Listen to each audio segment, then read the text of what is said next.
கிட்டத்தட்ட 30 வருஷத்துக்கு பிறகு தான் இப்போ கோவில்பட்டியில் வச்சு பார்த்தேன். சரி. கோவில்பட்டி சச்சங்கத்துக்கு வர சொன்னேன், அங்கே வந்தாங்க. இப்போ இங்கே வர சொன்னேன், இங்கே வந்திருக்காங்க. அவங்களுக்கு ஆசி மட்டும்தான் வேணும். சரி. தியானம் பண்ணுறேன், ஆனால் சரியான இது கிடைக்கும். வீட்டில் தினையும் சதீஷ் சாய் ஆர்கனைசேஷனில் இருந்தேன் 30 வருஷம். இப்போ அது உள்ள இதெல்லாம் சர்வீஸ் எல்லாம் பண்ணிக்கிட்டு இருக்கேன். பிள்ளைங்களையும் ஒரு வழியாக கிடைச்சேன். அப்போ பையனுக்கு மூத்தவனுக்கும் குழந்தை இல்லை, வந்தது கொடுத்தது திருப்பி இல்லை, 2 தடவை வந்து போயிடுச்சு. அப்படியா? மூத்தவனுக்கு. சரி, நீங்கள் சபைக்கு 2 வாங்க. தவசித்திக்கு பையனுக்கு வந்து அவங்க வந்து கோபம் பூஜை பார்க்கணுமே, எப்படி பார்க்கணுமே? எங்கே இருக்காங்க? வெளியில் பெங்களூரில் இருக்காங்க. அப்போ நீங்கள் ஃபோனில் அனுப்பிச்சி விடணும் கோமாதா பூஜை, அங்கேருந்து பார்க்க சொல்லணும். நீங்கள் அவங்களுக்கு பதில் சபைக்கு வந்துட்டு போகணும். ஆமாம், அகத்திய பெருமான்ட்ட உங்கள் விஷயங்கள் வந்து நீங்கள் சபையோட தொடர்பில் இருங்க, தவன் சித்தி ஆயிரும். எனக்கு அதுதான் ரொம்ப. நான் வந்து சாயி நிறைய கஷ்டங்கள் கொடுத்தாலும் ஓரளவுக்கு நேர்த்தி பண்ணியிருக்கேன், பண்ணுறாரு. இருந்தாலும் அவரை பிடிச்சிட்டேன் பார்த்து, அதனால் ரொம்ப இதுலேருந்து விரும்பேன். அதனால் அரிசியத்தையும் இப்போ கொஞ்ச நாளாக செம்மொழி டெய்லி போவேன். அரிசிக்கு வேண்டிட்டு வந்தால் ஒரு சில இதெல்லாம் நல்லாவே இருந்துச்சு. ஏமாந்ததெல்லாம் நல்லது நல்லது, நம்ம மாதிரி எல்லோரும் நல்லா இருப்போம்னு நினைக்கிறது சில நேரங்களில் தப்பாக. நீங்கள் இங்கே சபை தொடர்பிலே இருங்க. காலையில் பிரம்ம முகூர்த்தத்தில் இங்கே உள்ளது எல்லாருக்கும் எழுதப்படாத சட்டம் என்னென்னா, பிரம்ம முகூர்த்தத்தில் அதை அவர் சொல்லுவார். அதான் அங்கே வீட்டில் டெய்லி பிரம்மமுற்றத்தில் விளக்கேற்றி இது பண்ணிக்கிட்டு இருக்கேன். ஆனாலுமே ஆமாம், இன்னும் வந்து இங்கே நீங்கள் சபையோட நாமம் சொல்ல வேண்டியது வரும். அவர் சொல்லுவார், அகஸ்தியரோட நாமம், இங்கே பிரபஞ்ச சபையோட நாமம், இங்கே இருக்கக்கூடிய புண்ணியங்கள் வந்து உங்களுக்கு சேரதுக்கு சிவமகா வாழை சித்த நாமம் 2 நாமம் சொல்லி வரணும். நீங்கள் சபைக்கு அப்பப்போ நீங்கள் பூஜை டைம் கிடைக்கல வந்து கோமாதா பூஜையை பாருங்கள். வீட்டில் இருக்கையில் அந்த இதில் பாருங்கள், உங்கள் செல்ஃபோனில் கோமாதா பூஜையை பாருங்கள். கட்டாயம் வந்து நீங்கள் சித்த சபையை பார்த்து உட்காந்து தவம் இருக்கணும். கட்டாயம் நீங்கள் அங்கேருந்து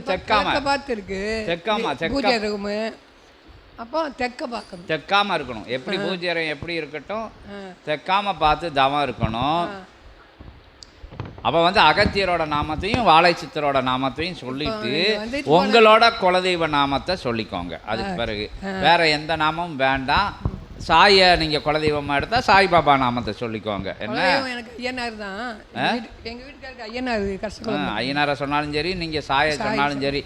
ஏன்னா எல்லாம் ஏன் வந்து சபை பேரையே சொல்லுவாங்கன்னு சலனப்படுவியல் தான் கூட ஒரு நாமம். எல்லாரும் குலதெய்வ நாமம் எல்லாம் அதுக்குள்ளே தான் இருக்குது. பிரபஞ்ச நாமமே அகத்தியர் நாமத்துக்குள்ளே தான் இருக்குது.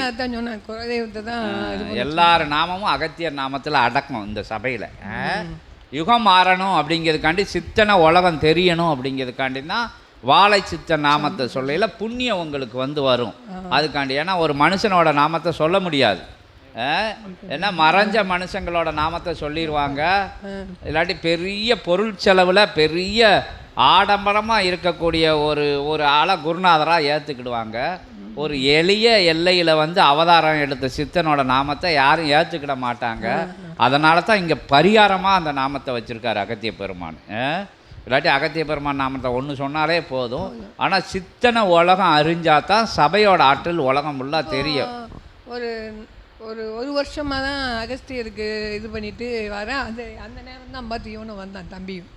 அதான் அகத்திய பெருமானுக்கு செவி சாச்சிருக்காரு. வேண்டதெல்லாம் இங்கே வந்துருக்கே. நீங்கள் விளக்கேற்றிட்டு அவரை வேண்டிட்டு வருவேன். செம்மொழி கோயிலில் டெய்லி போகிறது அது மாதிரி பண்ணும்போது தான். ஆனாலும் அந்த இது வந்து அது இங்கே வாங்க, அதுக்கு வந்து கேரண்டி, சபை கேரண்டி உங்களுக்கு. இந்த காட்சிகள் அந்த அம்மா என்ன செஞ்சது, காட்சிகள் வந்த உடனே அதான் அது மாதிரி இங்கே கிடச்சிரும்.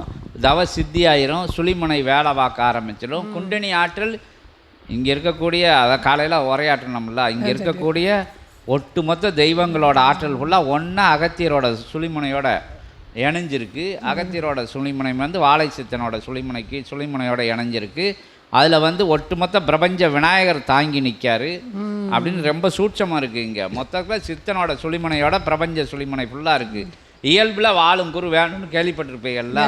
அப்போ நீங்கள் இங்கே வரையில் அதான் இன்றைக்கி நடந்தது. இன்றைக்கி நடந்த போய் தான் நீங்கள் இங்கே வந்து கேள்வி கேட்கக்கூடிய ஒரு சூழல் உங்களுக்கு உருவாகியிருக்கு. வருங்காலங்களில் அந்த நிச்சயங்கள் நீங்கள் சபையோட தொடர்பில் இருங்க. உங்களுக்கு ஏதாச்சும் தடைகிடை எந்த நிலையாச்சும் இருக்கான்னு அகத்திய பெருமான்கிட்ட கேட்போம். ஏன்னா பையனுக்கு தனியாக கேட்கணும். நீங்கள் பையனுக்கு வந்து அந்த விஷயங்கள் தனியாக கேட்கணும். இப்போ உங்களுக்கு இவ்வளோ விஷயம் சொன்னது உங்களுக்கு. இப்போ வந்து அகத்திய பெருமான் உங்களை பற்றி சொல்லுவார். என்ன நான் வந்து இவ்வளோ விஷயம் எதுக்குன்னா இயல்பில் நான் வந்து இவ்வளோ சொல்லணும். அப்படின்னா தான் அகத்திய பெருமானுக்கு ஈஸியாக இருக்கும்னு நான் சொல்லியிருக்கேன். பின்னாடி அகத்திய பெருமான் தொடர்ந்து சொல்லுவார். ஓம் அகதீஷாய நமக.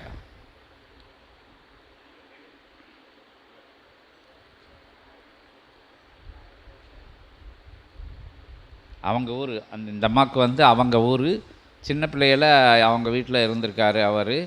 இந்த அம்மா வந்து கொஞ்சம் வீட்டுக்குள்ளே இருக்கையில் அவங்க துணைக்கிணைக்கு இருந்து அவங்க வீடு அவங்க ஊரில் உள்ள பெரிய வீடு இவங்க கூட அப்படியே அவர் இருந்திருக்கார். அந்த நட்பு 30 வருஷம் கழித்து பார்த்துருக்காரு இந்த அம்மாவை.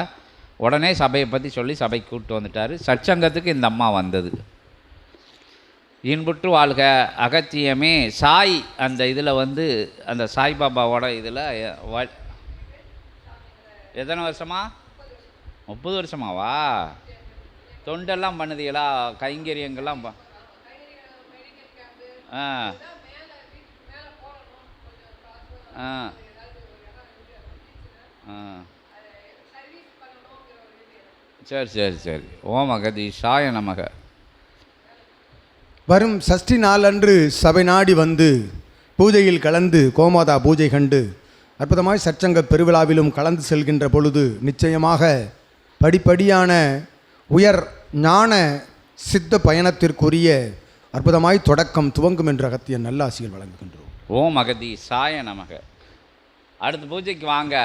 அதில் சஷ்டிக்கு வர சொல்லியிருக்காரு அகத்திய பெருமான்.